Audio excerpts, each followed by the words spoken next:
సంహరింప సద్గురుడు అవతారమెత్తెనప్పుడు దేవకీ గర్భమునను కృష్ణావతారమై జన్మించెను.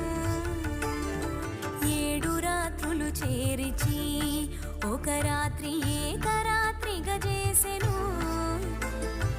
ఆదివారము పూటను అష్టమి దినమందు జన్మించెను.